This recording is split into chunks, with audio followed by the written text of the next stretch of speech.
Welcome to the first WBC-RRI.net podcast. Today we have with us Andjela Pepic from University of Banja Luka, and we will be talking about the gender equality plans as a powerful tools for achieving greater gender equality within the research and innovation system.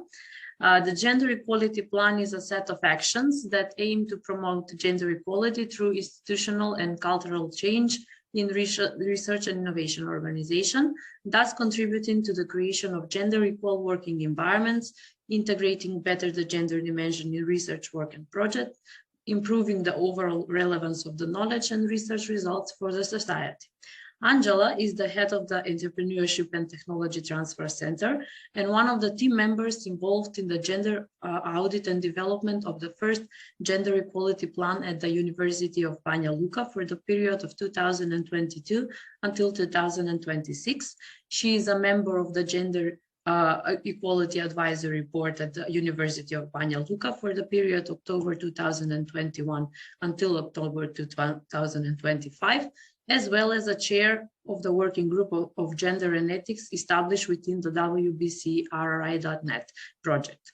Currently, she is a PhD candidate at the Faculty of Political Science of University of Banja Luka, and she has a vast experience as a researcher and coordinator across different initiatives focused on improving the research ecosystem in Bosnia and Herzegovina. Welcome, Andjela, to our podcast. Looking forward to learning more on how to put gender equality plans in practice. Greetings from my side as well, Nastasia, to both you and the colleagues who are listening and watching this. And thank you for the opportunity to share my gender equality plan development experience with my peers from the research and innovation ecosystem.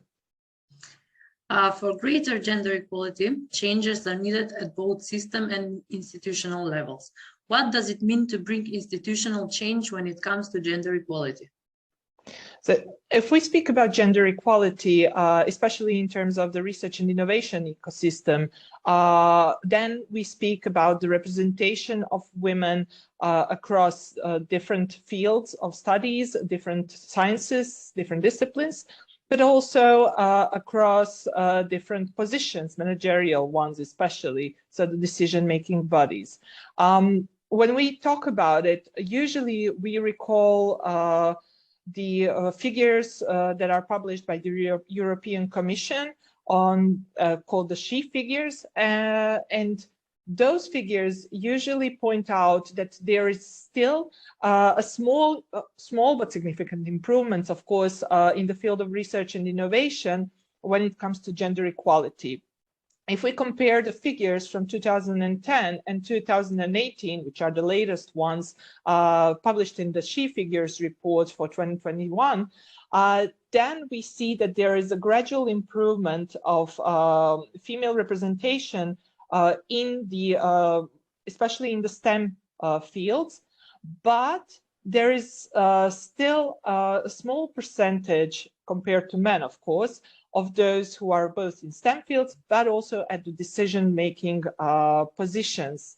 So as we see it from the SHE figures, there is still a high need for improvement in terms of the gender equality across Europe, and especially in our region, if we are talking about the Western Balkan region, of course.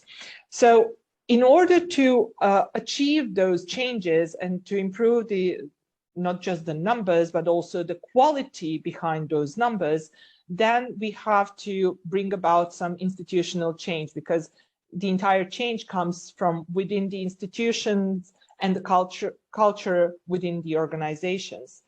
So this is why the gender equality plan is an excellent tool or an instrument to address the key challenges in gender equality from different angles or aspects, let's say, within an institution. So not just to talk about the increasing of the numbers, but also how do we attract women to be more active in STEM field, for example?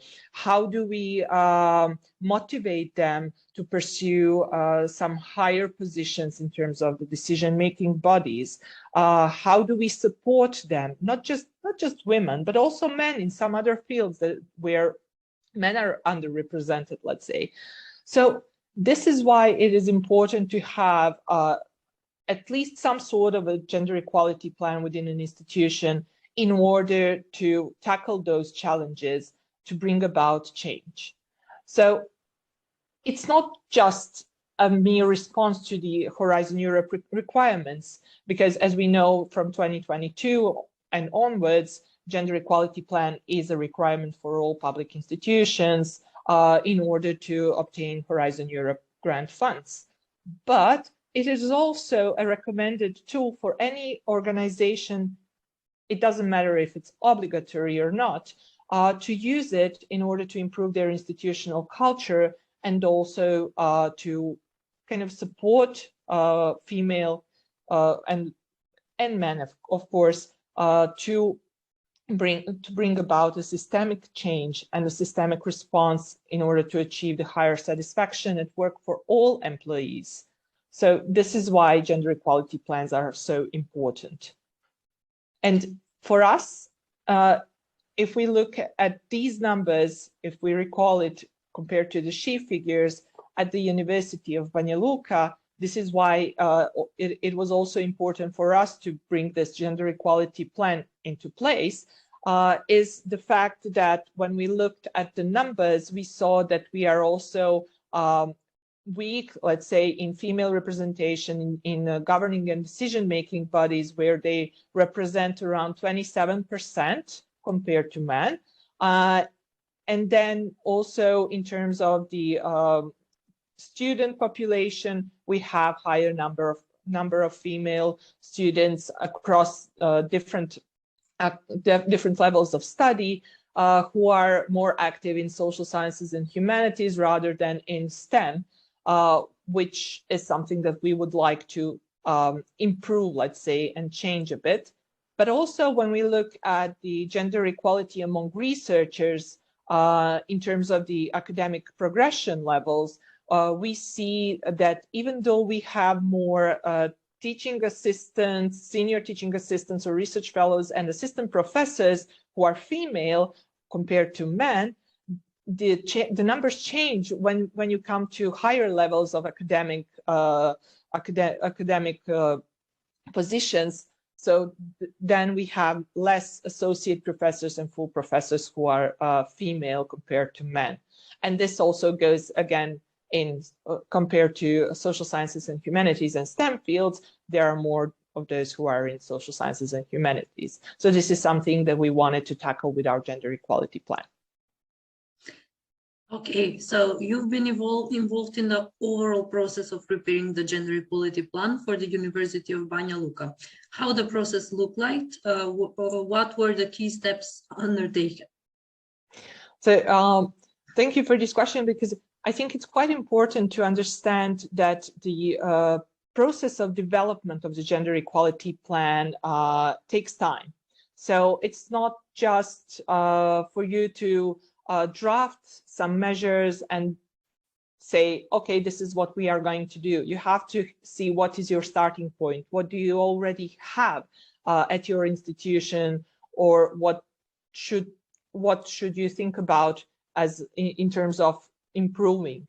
So what we started as kind of a first thing while we were developing our first gender equality plan here at the University of Banja Luka is to set up a task force for gender equality audit and the gender equality plan development, because you have to devote certain amount of time and resources and let's say labor force to kind of get the work done. So what we did is set up a task force of the core people, four dedicated persons at different levels, starting from the managerial one. So our rector was also quite involved, and all of us had different tasks. But we also used help, let's say, and the support from our colleagues across different departments within the university and within the rectorate.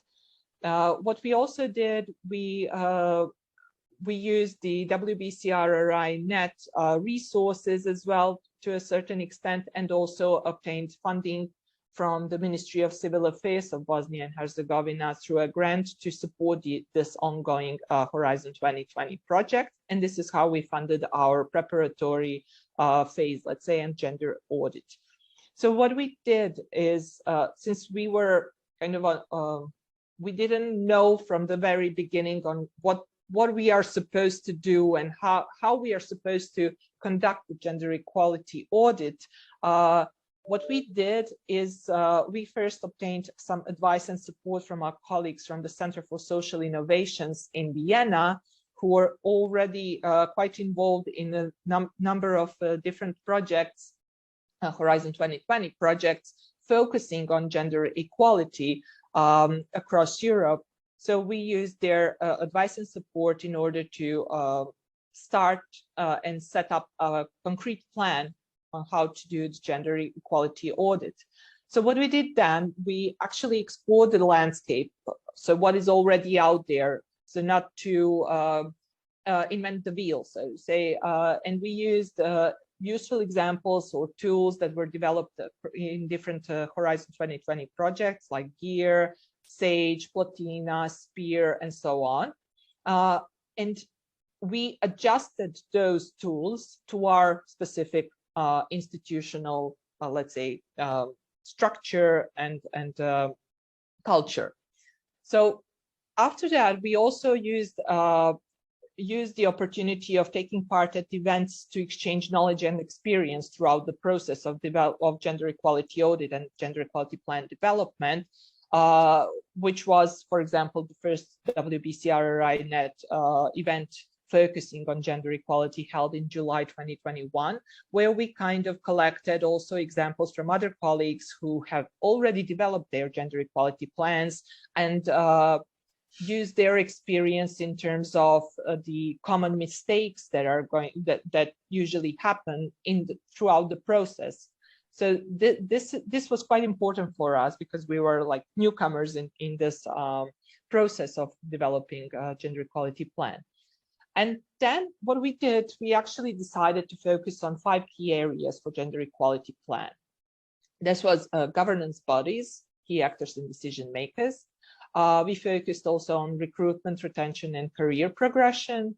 Then we focused on work and personal life integration because it's an important part of supporting your employees throughout the entire work process. Then we focused on researchers and research, like gender equality among researchers and gender perspective in research. And then we focused also on the integration of gender dimension in teaching curricula, because we thought it's quite an important as well for our students and also upcoming staff. Then what we did, so we dove into the current state of affairs at the University of Banja Luka to see what we already have. And what we had already as a starting point was an adopted guidelines for the prevention of sexual and gender-based violence. And this was important because this is one of the key aspects in our gender equality plan as well. And then we explored the numbers, so the statistics for these 5 key areas that I already mentioned. So we dug into the institutional data, taking into account what's already developed under the Plotina Horizon 2020 project. But we were triggered by these numbers in terms of, okay, these are just the numbers, you know, so what's the story behind those numbers? What do they actually say? And we did the interviews with the employees across the university. So starting from administration, vice deans in terms of like decision-making persons, and also the researchers and teaching staff. So we used SAGE tools from another Horizon 2020 project as guidelines for conducting the interviews. So we did kind of also had as a starting point the Gender Equality Advisory Board being appointed already at the University of Banja Luka throughout 2021 through another project that we had here. It's UNIGEM, University and Gender Mainstreaming Project. And this is how we kind of had the synergetic effect between different projects that we already had at the university, but that were also implemented by our partner organizations within Horizon 2020. And once we learned what are the numbers and what are the key stories, let's say, behind the numbers, we try to analyze it and contextualize it, both the quantitative and qualitative data, in order to get the full picture on what's really the current status of the gender equality at the University of Banja Luka. The numbers, as I already mentioned, show that there is still a need for improvement across different fields, but also there is still a need for improvement at the university level of different policies and different mechanisms that the university offers for its employees in order to achieve greater gender equality. And this is what we did. So we drew the main conclusions and recommendations based on the gender audit, adjusted, of course, to our institutional culture, but also trying to kind of improve this institutional culture.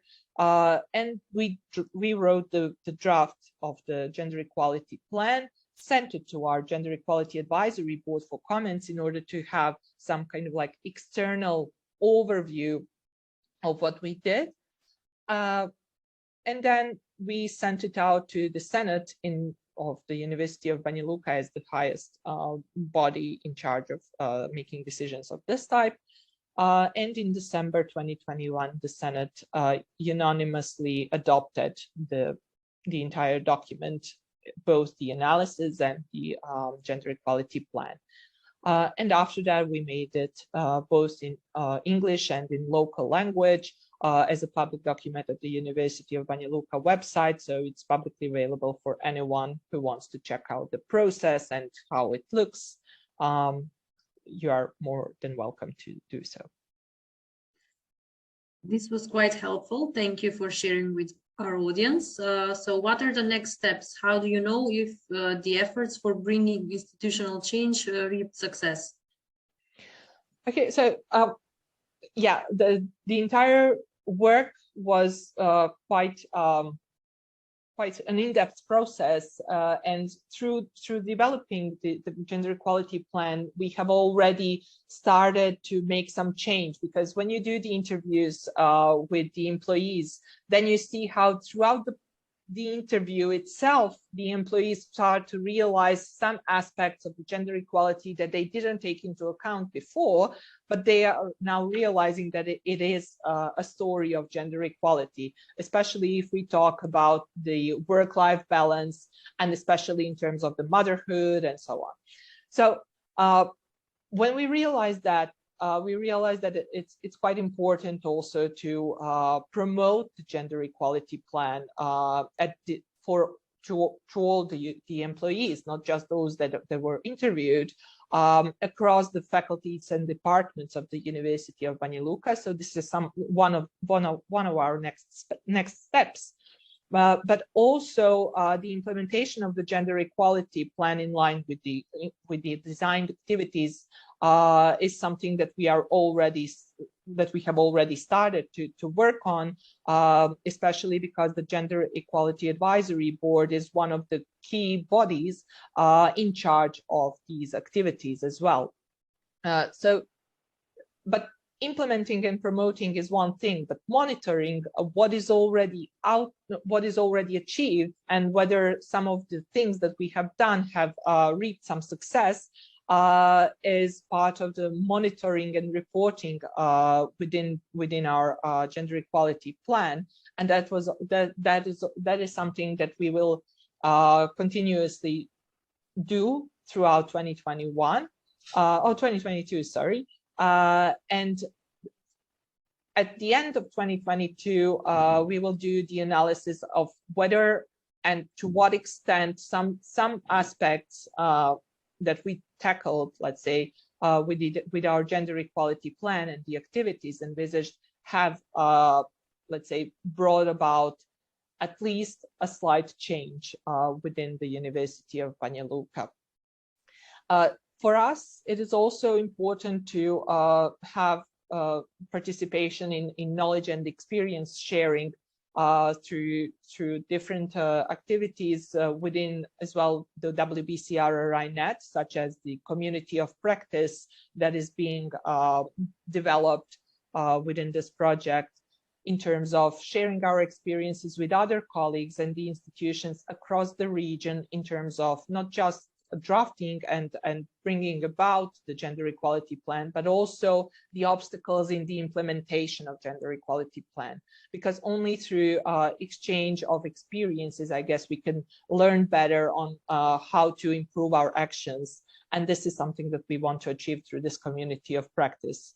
This is also a point where I would like to invite all those who have already worked something on their gender equality plans to join us and share their experiences, but also send us your good practices, let's say, within a call that is already public at our WBCRRI.net website. So the monitoring of the implementation and the repeated gender audit, this is something that we will continuously do throughout the 2022-2026 period in order to see whether the activities that we envisaged in the first place are bringing about any kind of change. If yes, that's a positive sign. If no, that means that we have to adjust them, let's say, and try to approach maybe the problem from a different angle. Thank you, Andjela, for not only sharing your valuable experience in the gender equality plan preparation, but also for highlighting the importance of systematic planning, commitment, and monitoring whether progress have been achieved. Having a proper gender audit or scanning of the situation, accompanied by realistic planning and achievable goals to be regularly monitored, are crucial for the overall process. And doing this for the right reason, improving the condition and relevance of what we do as a research organizations, not because is it mandatory or requirement for funding. Would you agree with this, Andjela? Yeah, definitely. I agree that doing the gender equality plan and bringing about institutional change is doing it for the sake of achieving greater gender equality, and not for the sake of having your box ticked for the participation at any program, including the Horizon Europe. But I have to say that also the decision of the Commission to make this mandatory for at least the public institutions, I think it's a good step forward in terms of not just to impose any kind of like obligation to these institutions, but also to kind of let's say push these institutions into seeing what do they already have, because a lot of our institutions already have some certain gender equality mechanisms in place.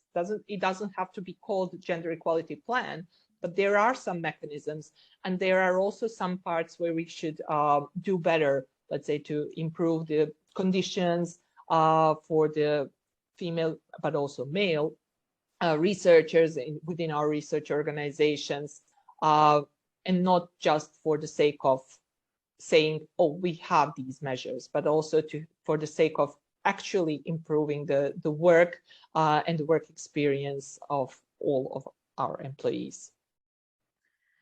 Thank you again, Andjela, for joining us.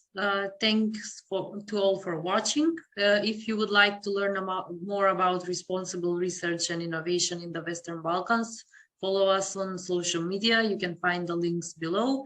And don't forget to subscribe to our YouTube channel for more podcasts from our WBCRRI net initiatives. Goodbye and keep it responsible.